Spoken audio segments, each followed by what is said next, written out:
மீனாட்சி மஞ்சள் யூடியூப் சில நண்பர்களுக்கும் நேர்களுக்கும் இனிய வணக்கம். இந்த நாள் இனிய அமையட்டும். நம்மளுடைய சில நிறைய ஆன்மீக பதிவுகள் பார்த்துட்டு இருக்கிறோம். அந்த அடிப்படையில் இன்னைக்கு வந்து சஷ்டி முதல் நாள் இருக்கும்.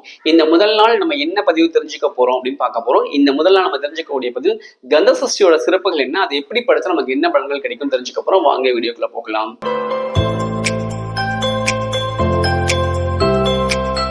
அஞ்சு முகம் தோன்றில் ஆறுமுகம் தோன்றும், வெஞ்சவன் நெஞ்சில் வேல் தோன்றும், நெஞ்சில் ஒரு கால் இணைக்க இருகாலும் தோன்றும், முருகாசரணம் கந்தாசரணம் ஓதுவோர் முன், திருச்சிற்றம்பலம் தில்லையம்பலம். நிறைய பேர் வந்து சின்ன வயசுல இருந்து சஷ்டி கவசம் படிச்சிருப்போம். சின்ன வயசுல சஷ்டி கவசம் படிச்சிருப்போம். நமக்கு அது ரொம்ப மனப்பாடமா தெரிஞ்சிருக்கும். அந்த கவசத்துடைய அருமை பெருமைகள்லாம் நமக்கு புரியும். ஆனா இந்த சஷ்டி கவசம் நமக்கு எப்படி கிடைச்சது, எங்க இருந்து கிடைச்சது, யார் மூலமா கிடைச்சது அப்படின்ற தகவல் நமக்கு தெரியாது. அதான் நம்ம பார்க்க போறோம். இந்த சஷ்டி கவசம் எழுதுனது பாலதேவராயன் சுவாமிகள் எழுதுனாங்க. சுவாமிகள் எங்க எழுதுனாங்க அப்படின்னா, முதல் முறையாக சுவாமிகள் வந்து பழனி மலை போறாரு. பழனி மலையில வந்து முருகப்பெருமான தரிசனம் பண்ணிட்டு கீழே வந்து அந்த கிரிமலம் சுத்தி வர மலையை சுத்தி வரும்போது நிறைய மக்கள் பசி, வியாதி, இந்த மாதிரி மனநோய்களால் நிறைய மக்கள் பாதிக்கப்பட்டு அழுதுட்டு வருத்தப்பட்டு இருக்காங்க. இதை பார்த்த பாலதேவரன் சுவாமிகளுக்கு மனசு ரொம்ப கஷ்டமாயிடுச்சு. முருகப்பெருமான் கிட்ட கேட்கிறாரு, சுவாமி உன்னுடைய காலடி இருக்கக்கூடிய மக்கள் ஏன் இவ்வளவு துன்பப்படுறாங்க, இதுக்கு வந்து விமோச்சனமே கிடையாது அப்படின்னு சொல்லும்போது முருகப்பெருமான் வந்து சொல்றாரு, என் மீதான பதிகம் நீ பாடு, அந்த பதிகம் இவர்களின் கஷ்டத்திற்கு அனைத்துக்குமான ஒரு தீர்வாக அமையும் அப்படின்னு சொல்லி முருகப்பெருமான் சொல்லிடுறாரு. எப்படி பாடணும் அப்படின்னு கேட்கும்போது, தியானம் பண்ண உனக்கு வழி கிடைக்கும் முருகப்பெருமான் சொல்லிடுறாரு. அப்போ பாலதேவராயன் சுவாமிகள் வந்து பாத்தீங்கன்னா முருகனை நினைச்சு தியானம் பண்றாரு. முருகன் நினைச்சு தியானம் பண்ணும்போது முருகப்பெருமான் வந்து காட்சி கொடுக்குறாரு. ஏன்னா சஷ்டி கவசத்திலே பாலதேவராயன் சுவாமிகள் தான் எழுதியிருப்பாரு, பாதம் இரண்டில் பன்மனை சதங்கு கீதம் பாட கிண்கிணியாட. அங்க அந்த அவருடைய தியானத்துல முருகன் எப்படியெல்லாம் வந்தாரோ அதெல்லாம் முதல்ல வர்ணிச்சுதான் சஷ்டி கவசம் எழுதியிருப்பாரு. அதுக்கப்புறமா தான் அடுத்தடுத்த வரிகள் நமக்கு கொடுத்திருப்பாரு. பாடி சஷ்டி கவசம் முழுசா எழுதி முடிக்கிறாரு. எழுதி முடிச்சோம் இந்த சஷ்டி கவசத்தை எங்க நமக்கு அரங்கேற்றம் பண்ணணும் அப்படின்னு கேட்கிறாங்க. ஏன்னா பாலதேவராமன் சுவாமிகள் எழுதுறது 6 படை வீட்டுக்கும் தனித்தனியாக சஷ்டி கவசம் எழுதினாரு. இன்னைக்கு நம்ம கிட்ட நடைமுறையில் இருக்கக்கூடிய ஒரே ஒரு சஷ்டி கவசம் திருச்செந்தூர் மீதான சஷ்டி கவசம் தான் நம்ம கிட்ட நடைமுறையில் இருக்குது. நம்ம அதான் படிச்சுட்டு இருக்கோம். அந்த மீது 5 வந்து அடுத்தடுத்த படையெடுப்புகள் அழிஞ்சிருச்சுன்னு சொல்றாங்க. இந்த சஷ்டி கவசம் எழுதி முடிச்சதுக்கு அப்புறமாக ஈரோடு சென்னிமலை முருகன் கோயில போய் சுவாமிகள் வந்து அதை அரங்கேற்றம் பண்றாரு. அரங்கேற்றம் பண்ணதுக்கப்புறம் எல்லா மக்களுக்கும் இந்த சஷ்டி கவசம் கிடைச்சது. இந்த சஷ்டி கவசம் படிக்கலாம் என்னெல்லாம் கிடைக்கும் அப்படின்னா எல்லாமே கிடைக்குங்க. இந்த சஷ்டி கவசம் உலகத்துல உயர்ந்த உன்னதமான ஒரு மந்திரம். இதுக்கு ஈடுணையே கிடையாது.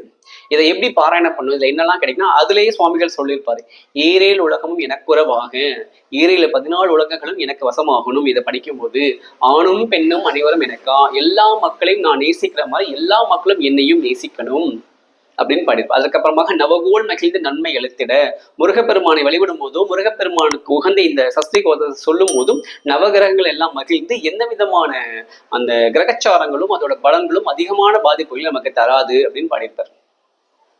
இந்த மாதிரி எல்லா விஷயங்களையும் இந்த பாலதேவராயன் சுவாமிகள் இதில் பாடியிருப்பாரு. இதுல வந்து அதிலே கடைசி ஒரு வார்த்தை போட்டிருப்பார், ஒரு நாள் 36 முறை இதை ஓதணுமான்ற ஒரு வாரம் வந்திருக்கும். கண்டிப்பாக செய்யணும். நமக்கு ரொம்ப தீராத பிரச்சனை இருக்குது, கழுத்தை நினைக்கிற அளவுக்கு கண்ணன் இருக்குது, வியாதி இருக்குது, நமக்கு ரொம்ப இக்கட்டான சூழ்நிலை இருக்கும் அப்படின்னு வரும்பொழுது இந்த சஷ்டி கவசத்தை ஒரு நாள் முழுக்க 36 தடவை பாராயணம் பண்ணலாம். ஆனா அதுக்கு வந்து நமக்கு வந்து ஒரு 8 மணி நேரத்துல 10 மணி நேரம் ஆயிடும். ஆனா அதே இந்த சஷ்டி கவசத்தை தினம்தோறும் பாராயணம் பண்ணும்போது என்னெல்லாம் கிடைக்கும்னு பார்க்க போறோம். முதல்ல இந்த சஷ்டி கவசம் பாராயணம் பண்றதுக்கு நம்ம தயாரா இருக்கணும், மனசளவோட தயாரா இருக்கணும். காலை மாலை ஏதாவது ஒரு நேரத்தை வந்து நீங்க குறிச்சு வச்சுக்கோங்க. ஒரு நாள் காலையில பாடுறது, மறுநாள் சாயங்காலம் பாடுறது பாடக்கூடாது. ஏதாவது ஒரு நேரம் அந்த நேரத்தை குறிச்சு வச்சுக்கணும். காலையில பண்ணா காலையில பாடணும், இல்ல சாயங்காலம் பண்ணா சாயங்காலம் பண்ணணும். ஏதாவது ஒரு நேரத்துல வீட்டுல முருகன் படம் இருக்குதா ரொம்ப விசேஷம். முருகனுக்கு வந்து மலர்கள் சாத்தி அலங்காரம் பண்ணிட்டு சின்னதா ஒரு நெய்வேத்தியம், ஒரு டம்ளர் பால், 2 பழம், கொஞ்சமா வெத்தலை பாக்கு வச்சுட்டு முருகப்பெருமானை கூப்பிட்டுட்டு, இந்த சஷ்டி கவசம் நான் படிக்க போறேன், எனக்கு வேண்டிய எல்லாத்தையும் நீ குடும்ப முருகான்னு அவர்கிட்ட வேண்டிட்டு இந்த சஷ்டி கவசம் 48 நாள் நான் படிச்சு முடிக்கிற வரைக்கும் எந்த தடங்களும் எனக்கு வரக்கூடாதுன்னு அவர்கிட்ட வேண்டிட்டு படிக்க ஆரம்பிக்கலாம். அவர் முன்னாடி ஒரு தீபம் ஏற்றி வச்சுட்டு படிக்க ஆரம்பிக்கலாம். படிக்கும் போது கட கட கட கட ஒப்பிக்க கூடாது. நிறுத்தி நிதானமா படிக்கணும். நிறுத்தி நிதானமா படிச்சா நமக்கு ஒரு 1/2 மணி நேரம் தான் ஆகும், 2 மணி ஆகாது. படிச்சு முடிச்சதுக்கு அப்புறமாக 48 நாள் இதை படிச்சு முடிச்சிருமோ. இந்த 48 நாள் இதை படிக்கும்போது முடிஞ்ச வரைக்கும் அசைவ உணவை தவிர்த்தது ரொம்ப நல்லது.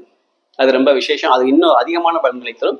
அசைவ உணவை தவிர்த்துட்டு 48 நாள் இந்த சஷ்டி கவசத்தை படிச்சிங்கன்னா தீராத வியாதியா தீரும், கடன் பிரச்சனை தீரும், சொந்த தொழில வளர்ச்சி இருக்கும், நிறைய விஷயங்களும் முருகன் கொடுப்பார். ஏன்னா அது அதி அற்புதமான மந்திரம் இந்த சஷ்டி கவசம்.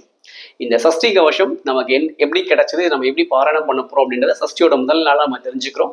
இந்த அடிப்படையில் நம்ம சஷ்டி கவசத்தை பாராயணம் பண்ணி நம்ம வாழ்க்கையில எல்லா வளங்களும் கிடைக்க பெறுவோமாக.